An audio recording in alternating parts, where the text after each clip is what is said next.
Original.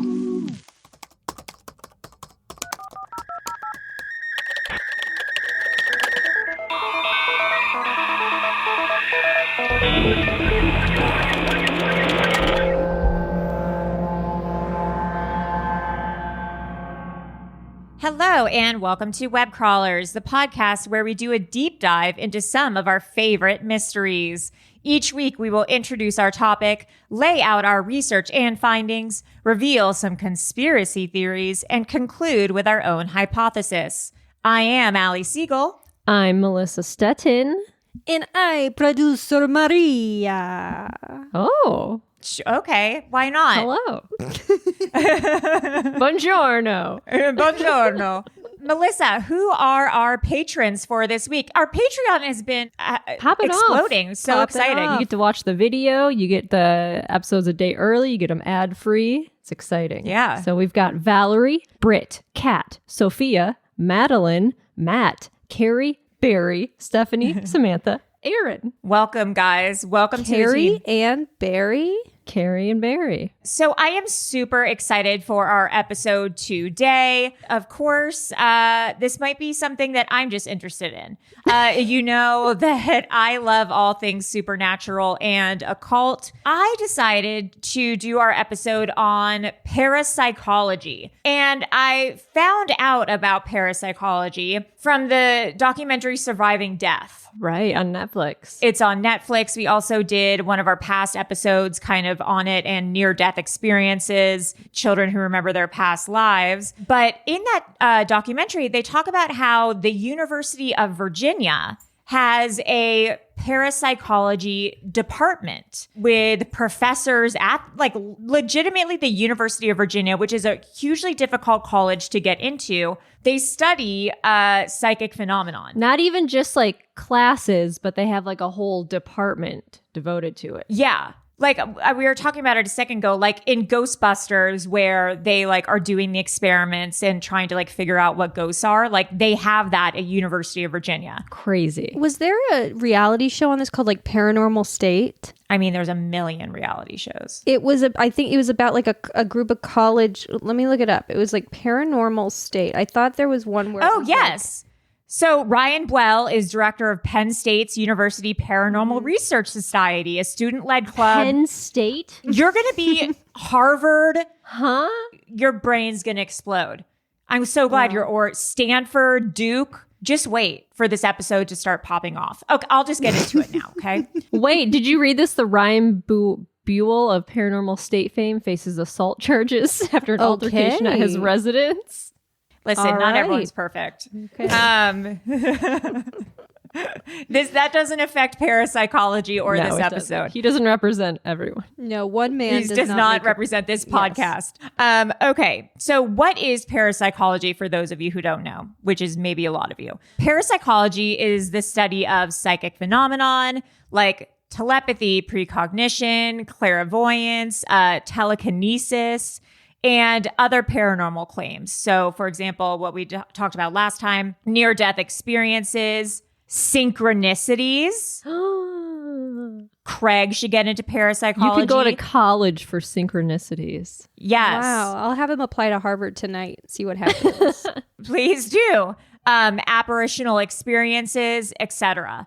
For many people, it used to be kind of considered a pseudoscience. Mm-hmm. But now it's being more accepted by the mainstream as this stuff starts to get, more and more, in the public consciousness. Parapsychology was coined in 1889 by the philosopher Max Dessoir. And then subsequently, the Society for Psychical Research was founded in London in 1882. And in this society, there were like Nobel Peace Prize winners, like scientists, like high society people, people in the government who all were interested, because this is during the spiritualist movement.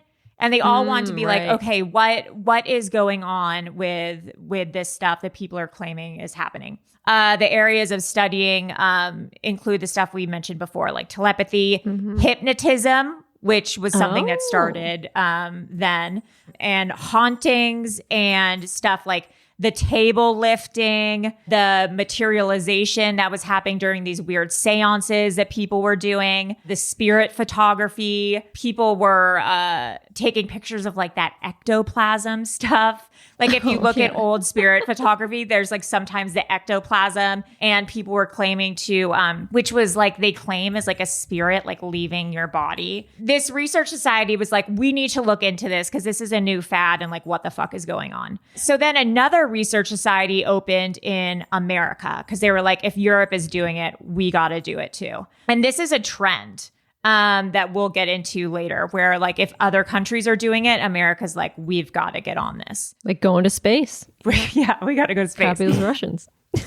This is about Russia. Later, it becomes about Russia. It's always about Russia. Just wait for it. It's always about Russia. So in 1911, Stanford University becomes the first academic institution to study ESP and psychokinesis. So I got a little confused about what psychokinesis was. ESP is like reading people's minds, right? Yes. And psychokinesis, is that being able to move objects? That's telekinesis. Right. So psychokinesis or telekinesis, I guess they're synonyms. Wow. Is an alleged psychic ability allowing a person to influence a physical system without physical interaction. So they are studying that in a laboratory setting. The effort was headed by John Edgar Coover, who was a psychologist. All the funds were supported by Thomas Welton Stanford, who was the brother of the guy who created Stanford University. He was like, this is important enough that my family is going to fund doing this. They did a GoFundMe, assuming back in 1911. Yeah, of whether or not people can move things with their mind. So then in 1930, Duke University became the second institution to see whether or not ESP and telekinesis could be done in a laboratory. So different psychologists, Carl Zener, Joseph B. Rhine, and Louisa E. Rhine, who are huge in this movement. They were like the first two to really investigate under like a laboratory scientific setting. And they'd use volunteer subjects to see, like Duke University students, to see whether or not psychicness was actually real. Harvard did the same thing in 1927, where they would use Harvard students as subjects. And they would do that stuff where like you'd be sitting across a table and like one person would like hold up have a card and like the Joker card, and it would be like facing them, and they'd be like, what card am I holding up? And they'd say, like, what's so serious? Why so serious? Yeah. What's so serious? you know, Why so serious? Why so serious? What's so on this card? What's so on this card? And they'd try to predict what card there was, or they would try to predict what card was next in the stack. Like they would also try to test precognition. So predicting the future. Minority Report. Which we'll get into next. Yeah. And then finally, the Parapsychological Association, which still exists today and still does research projects and still has conventions, which once Corona is over, we should try to crash, was founded in 1957 in North Carolina. So we've talked in the past about like MK Ultra and stuff. Oh, yes. And we might have briefly spoken about this, but the government also did experiments using ESP. Well, Uri Geller. And Uri Geller was a part of it. Yes, we've talked about this for a second. It was called the Stargate Project. Oh, like the TV show. Yeah, and if you've seen the movie Men Who Stare at Goats or read the book, this is what it was about. And it was basically about remote viewing. In the 1950s, the United States was under the impression that the Russians were spending like bajillions of dollars, or like rubles or whatever they use. Rubles. They believe they're spending all this money training psychics to predict United States like military training and defenses, and like trying to figure out like where our like nuclear power was and all this kind of stuff, and like where our arms and everything. The United States was like, if Russia has all this team of psychics, then we have to get started on all this stuff. So the CIA started all this research into behavioral engineering. they started looking into ESP and remote viewing, which was the ability to psychically see events, sights, or information from a great distance. So basically what they would do is they would train these quote unquote psychics to like sit and they'd be like, okay, imagine where these hostages are held. Like, we don't know where they are. What does it look like where they are? And they'd be like, I would say they're in an underground bunker. They're chained against the wall. Like literally though, like they would try to think about like where they are, or they'd be like, where's the Russian army right now? And they'd be like, okay, so I see like trees. I see this. I see a building that looks like this. There was a show, like one of those like investigative discovery shows or whatever. And if any listener has seen this and knows the clip I'm talking about, please send it to me. I've been trying to find it for years. But they're talking to like one of these mentalist people who are like, they're like, and so we went to a psychic and we were like, where is this girl like that's been kidnapped located? And then they were like, and so the psychic started drawing this picture of where she could be located, and they showed the picture, and it was literally just a palm tree on like a little mound. Well, was she at the beach?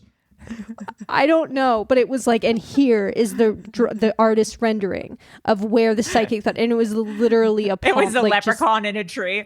Yeah, it was like that. It was that same level of like It artistic might be ability. a crackhead. Got hold of the wrong stuff. It was so funny. I remember watching it being like, what? Oh my God. There's like a coconut like on the ground. Yeah, a guy Like a lounging like a Joke's on you, Son's but wearing you know, sunglasses. that woman might have been at the beach. So, you know, so I mean, they do also like you're saying, Maria, they do kind of sometimes bring in psychics to do that kind of stuff. For missing people. When I lost my cat like 10 years ago or 12 years ago, like in Silver, like I put up like missing things, and like psychics contacted me. They're like, do you want me to help you look? That's a scam. That's a scam, Melissa. And I was like, no, thank you. That's a scam if I've ever heard one. Smart scam though. I know, because people are like desperate for their Ace pets. Ventura pet psychic. Yeah. Well, that's another problem with this too, and that's a reason why I think there are all these people really looking into it, is that there are a huge amount of scammers, and it's so easy to lie about something that can be kind of vague. But these parapsychology labs are trying to find a happy medium between science and then also something that is more spiritual or undefined, to see if there's any way to figure out if it is factual or find some sort of like substance to it. They're trying to find a happy medium, but there's also sad mediums. Okay. So there are a lot of specialties involved in parapsychology. And we just talked about one of them, which is remote viewing, mind projection, and clairvoyance. Then these are all specialties that you can specialize in. Whether you do them or you can get your degree in studying them. Then there is telepathy and mind reading. There's precognition, which is seeing the future. There's psychokinesis and telekinesis. There's near-death experiences, which is what the lab at University of Virginia specializes in, and reincarnation in past lives. We won't be covering that today because we did a whole episode on it if you want to listen to it. Then there's apparitions, which are ghosts, spirits, ghost sightings, hauntings, etc. Then there's direct mental interaction with living systems, which what does that mean? Direct mental interaction with what's a living system? Okay, so that's like the Stargate project. Investigates whether simply looking intently at a person can substantially affect their nervous system by making them feel agitated or calm. Oh, like mind control or something? Yeah, so that's mind control. After analyzing, this is from bestpsychologydegrees.org. After analyzing parapsychologist experiments in 2004, psychology researchers concluded that there might be something to the notion of distant intentions having some kind of effect, but there was a lack of theory behind the phenomenon. So a related technique was famously referenced in the book and movie The Men Who Stare at Ghosts. The story tracked the U.S. Army's research into killing goats by simply staring intently at the animals. Dang. I gotta watch this movie. We've brought it up like 20 times, and I gotta see it. I'm sorry. No. Allie, I was just saying I want to watch it, and then you apologized. Okay. They were trying to... Okay, whatever. They were trying to use this tactic to kill Iraqi detainees. Right. They wanted to see if they could kill people just by staring at them. That's so funny. So these Iraqi detainees were just sitting there, and then these guys were just staring at them, and they were like, "What are you doing?" That's pretty embarrassing. I would die of embarrassment. Oh. Jinx. That's why we have a podcast. Yeah. So then there's auras and their reading, which is another one. But I mean, now they always say that they have like these trendy aura photography places. Yeah. So who knows whether that's legitimate or not? Like, can you capture an aura? Yeah. So Kirlian photography purports to capture auras on film, which, if verifiable, could be the strongest proof for the existence. However, scientific investigation has found that everything from the humidity of a room to perspiration may substantially skew test outcomes. Yeah, it could be a piece of dust on the film. Well, that's more like when you see an orb. An aura is like the energy, right? Like the color coming out. Yeah, and then the different colors allegedly indicate what your like energetic state or vibration is. Like a mood ring. Exactly. It's like the mood ring of your body. They use this to take pictures of all sorts of stuff. Wow. They even investigated this at the UCLA Neuropsychiatric Institute.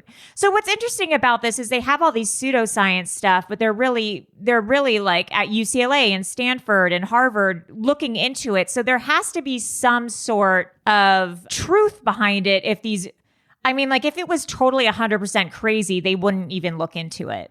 You know? I think because there's so many people that do believe in it, that it's interesting to study it as like, what is this phenomenon? Even like, no matter if it's like real or fake, it's still like an interesting subject that so many people are interested in. So like, I can understand getting a degree in it just to understand like where it came from and what it all means.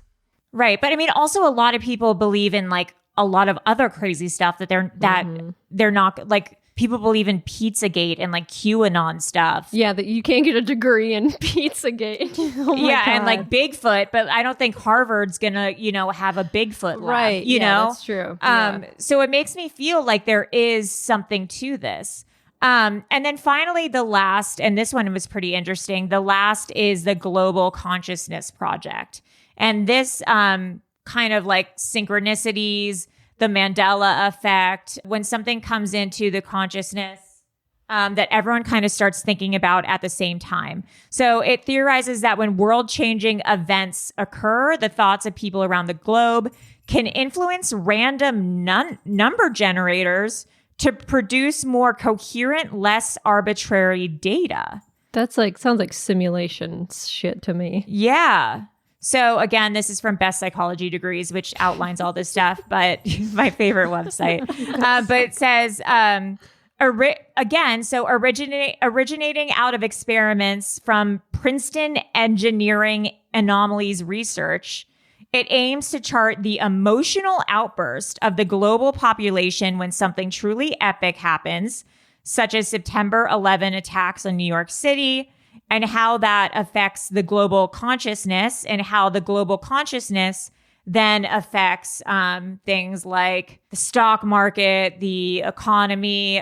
So kind of like the butterfly effect. Right. So how if you change one thing, then if you change one little thing, then everything subsequently else will change. So that in turn suggests that we are all related and that everything is entwined. So that we aren't actually like individual separate entities, that we are all connected. We are all one human centipede. Yeah, we are. Exactly. Oh, cute. You've never been there before. He's sitting on a little bench. Good job. Okay, so then there are a bunch of places that look into this kind of stuff. So the University of Virginia, the Department of Perceptual Studies, looks into, again, like I said, past lives, consciousness, life after death. And it brings in people who have had these near-death experiences and figures out, the correlation between them. There's also the University of Arizona Center for Consciousness Studies, the University of Edinburgh Parapsychology Unit, the University of Hertfordshire in England. The University of Georgia offers BS, MA, and PhD degrees in consciousness and society, which is the parapsychology can be your emphasis, and UCSB, which really surprised me. UCSB has a theoretical and applied neurocasualty laboratory. And what the fuck does that mean? And it's an investigatory lab that investigates psychic phenomenon and the potential of predicting the future. Oh. And they measure unconscious precognition via EEG. And EEG is when you attach all those like little things to your head. I don't know if you've ever had to go to the doctor or the neurologist, but they attach these like little like wires all over your head, and then they track your electrical activity in your brain. Yeah, like a million times, but because I'm epileptic. So right. That's how they diagnosed me with epilepsy, is like I had to do that a few times, and then there was like an anomaly. There was an anomaly in my brain, so that's how they diagnosed me. And like on the machine, like when it pops up, it was like it said this the bitch. shape of an alien popped up. Yeah, they're like, there's something wrong with her. Something in your brain. But so I guess they tried to measure whether or not people can tell the future via EEG. So this is what their website says, which is insane. It says, have you ever wondered about the nature of time? Yes. What causes the this sounds like something from I Heart Huckabees. Have you ever wondered about the nature of time? What causes the divide between past, present, and future? Yes. What causes time to flow? Yes. Is this only an illusion in our minds? Have you ever had an intuition of an event coming in the near future? Yes. Is it possible that information about a future event, unknowable through inference alone, could be obtained before the event actually occurs? Yes. This is UCSB being like, yo, like, is deja vu a thing? Yo. The Tank Lab is a research lab that merges theoretical physics and experimental psychology to help answer these questions. Our goal in the lab is to design rigorous experimental protocols to test whether unconscious knowledge of future information can be detected through psychology and physiology, for example, EEGs and pupil size. Ooh. The ultimate aim is the development of software and technology that uses these unconscious signals to predict meaningful world events. Huh. So what they're hoping to do is find some sort of pattern in these EEGs, so then they can make some sort of technology so that they can predict things like 9/11 or like stock market crashes or like GameStop wars. Stock going up 10,000%. Yeah. So they have one of their experiments that they've done on here, which I like fully didn't understand. And like, I don't even know if it's worth reading because like, I don't know, maybe other people will understand it. So say it. Maybe people can write in. That's so rude. Okay. So what am I doing wrong this episode? Ali hates me. I'm just razzing. I'm razzing. Oh, we should take a quick little commercial break. Oh, yes. So, by the way, folks, we have a Patreon to get access to rewards, bonus episodes, shout outs, merch discounts, these episodes via video a day before. No ads. Ad-free episodes. Please go to patreon.com/webcrawlers. You can donate as little as $2 a month to become one of our bimbo patrons. Also, please rate and review us on Apple Podcasts. If you give us a 5-star review, we will shout you out on the podcast. Also, Erios has a hotline. 626-604-6262. Please call us and we will play your voicemail on our mailbag episodes.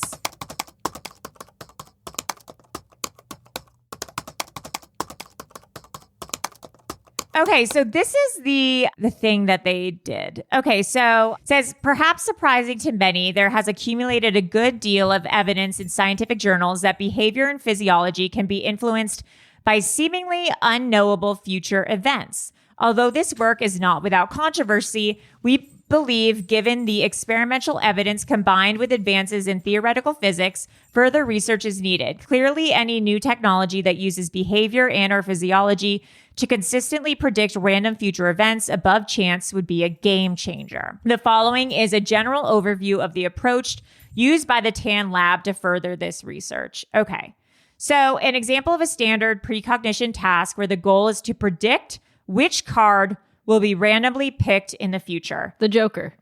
Yeah, why so serious? Why so then so there's a serious? little doodle, and then it's of a guy thinking, and then there's a bunch of cards, and then there's a card that's going to be picked. And then it says, at TAN, instead of guessing random events like cards, participants are passively exposed to randomly picked stimuli, for example, light or a sound, while brain waves are measured. So there's a guy hooked up to the EEG, and then he's exposed randomly from the computer to either a visual stimuli or an auditory stimuli. Okay. Like a fart noise or like Yeah.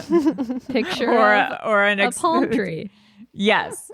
So then it's either a boing or a picture of Maria's face.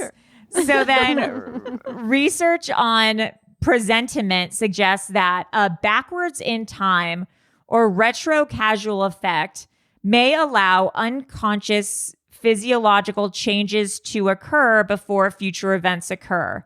In other words, we can use physiology, the EEG, to predict ahead of time whether the participant will see a light or hear the sound. Oh, okay, so they're testing to see if what the brain waves show that if this person knows what they're going to see next. Yeah, and so given a genuine precognitive effect, the design should lead to a greater than 50% hit rate in predicting the future random target. Okay. Okay, so then the University of Arizona Center of Consciousness Studies has a program called the SOPHIA Research Program. So in June 2006, it was created by Gary Schwartz. This investigates claims that communication processes involving various spiritual levels through guides and angels to purported communication with a higher power or divinity. Its focus is on healing and life enhancement. So the University of Arizona has a whole research program about whether or not people can talk to the dead or to angels. Oh. Like what? Wow, the Angelic Encounters Exactly. School for thought. So that's weird. And also, University of Arizona, huge party school. True. Again, University of Edinburgh, which is a really famous university in Edinburgh, has a parapsychology unit. Then there's a University of Herefordshire. This was the most insane. Has an Open Graves, Open Minds project. Open graves, open minds. Oh my God. That's what it's called. And it says, we unearth depictions of the vampire and the undead in literature, art, and other media before embracing shape-shifting creatures like werewolves, other supernatural beings and their world, OGOM, the Open Graves, Open Minds Project, opens up questions concerning gender, hybridity, and other realms. So they have a study in, I guess, werewolves and vampires. What about Bigfoot? Well, Bigfoot's not shape-shifting, really. Bigfoot's not allowed. And they also have a whole thing in the paranormal and magical thinking. Our research has investigated the reliability of eyewitness testimony for fake psychic phenomenon, including the role of suggestion in the seance room, alleged psychokinetic metal bending, the reliability of testimony for the Indian rope trick. I don't know what that is. They look also into fake psychic phenomenon, and they also investigate magicians. Oh, I need to investigate some magicians. Yeah, you how do. Does David Copperfield levitate? How does right? he do it? How the fuck how you do does that? He do it? And then finally, there's this place, Bircham University. It examines why people hate parapsychology. Oh. And why people think it's a pseudoscience. And then, also University of Pennsylvania has a whole thing on folklore and the supernatural. It studies ghosts, spirits, witches, vampires, and fairies. What about Bigfoot? I know, this is fun. I want to go to college for Bigfoot. They also do UFOs and dark tourism. Ooh. Whoa. Yeah.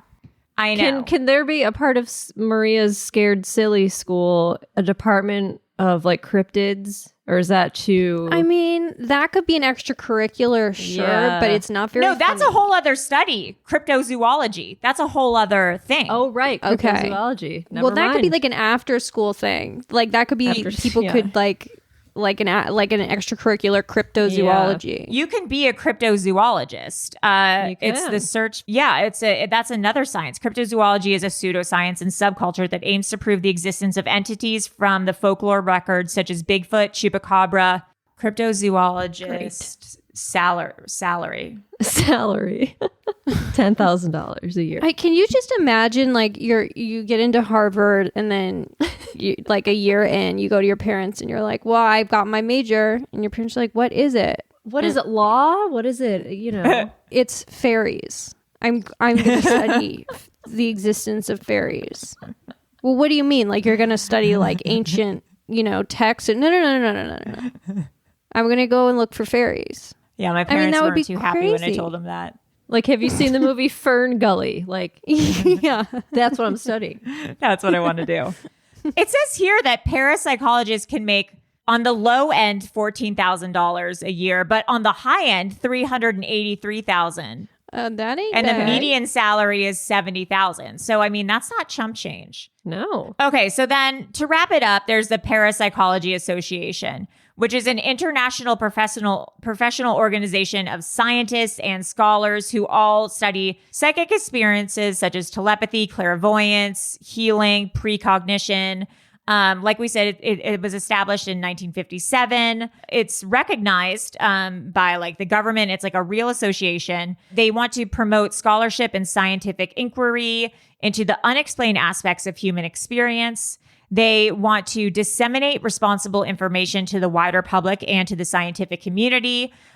So they were the ones responsible for getting Project Stargate exposed and released. And they want to integrate this information with knowledge from other disciplines. So they want to find the correlation between the scientific and the supernatural. Right. I found this like research project that they did, which was like similar to the one that we talked about from University of Arizona. But this one, they took two groups of people. One were actually psychics, and the other ones were just like normal people like Maria. And then they asked them to tell them like stuff about their lives or like to perform readings on them. The psychics were right 70% of the time, or the psychics gave accurate information 70% of the time. And the normal people gave perceived accurate information 30% of the time. So their conclusion was that these quote unquote psychics were potentially they were more accurate than people who said that they had no psychic abilities. And they were receiving information from some place greater than themselves. I feel like psychics are more intuitive. like more. Well, that's what I was going to say. Therapists, like, because they're just so used to like reading people and like. It's like the mentalist is kind of what I Right. feel like it is sometimes when you're so good at noticing things, Mhm. like the way someone's sitting or like something they have on them or like their emotional like climate, that you're able to kind of decipher what it is that they're going through or what they need to hear. So that's one study where they deemed that there was some sort of legitimacy to psychic phenomenon, but also like who knows. So Yeah. So I'd be curious to know like what you guys think of like remote viewing and like seeing ghosts and like auras and telepathy and like telekinesis and like precognition. Or if you or anyone you know has a degree in this or like works in I know. this I field or tweeted that something. and then I got nothing. Yeah. So, but I would love to know if anyone like Yeah. has any degree or education in any of this. Or if anyone now is inspired to apply. Melissa, if people want to reach Web us, where can crawler they reach scholarship. us? Yes. we'll give our Patreon money to people who Write want us to go an to college. essay about Yes. why you want to attend. And yeah, Exactly. We'll do you can email us at webcrawlerspod@gmail.com. Also, this Friday is our live show. Yes. Yeah, baby. And we're doing the Web Crawlers Awards that we give to ourselves. I was thinking, Melissa, should I make today like a Survey Monkey and then post the link to it and then people can write in what their things are so then we can just look there and see what it is? Yeah, I posted in the Discord. I added a new channel for awards where smart. people are like saying what their nominations are. Okay, that's easier. Then that's good. Yeah, and I think I'm going to take all those nominations and then put them in. Yeah, we could do like a Survey Monkey or whatever and then post that link and people can vote. Probably. Okay, yeah, like, we'll do that this week. Yeah, this week before Friday. Okay, great. Yeah, so look forward to that Friday, our live show, and we'll give awards to ourselves. It'll be really fun. Someone's Maria's like, idea. "Is this an award show for yourself?" I was like, "Yeah, I guess it is. I guess it Well, is." we need a morale boost. It's a way for people to, communicate with one another about things they really liked about the show, and then for us to hear it and feel good about ourselves. Yeah, and I'll have like all the clips ready from the nominations. Like I'll be able There to you play them. go. Like this moment. Yeah, it'll be like a fun thing. Well, I was going to say from there, once we know what everyone liked, we can even do a best of show. So then when we don't feel like recording a Tuesday episode, Yeah. we can just play the Right. best of. Yep. Yeah.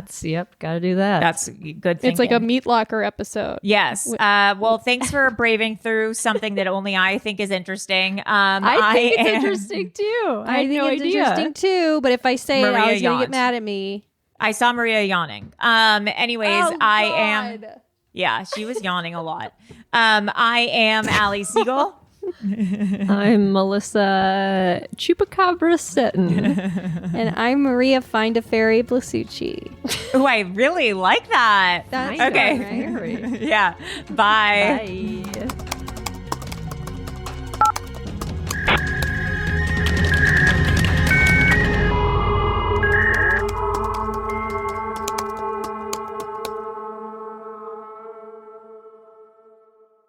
An Erios original. Powered by ACAST.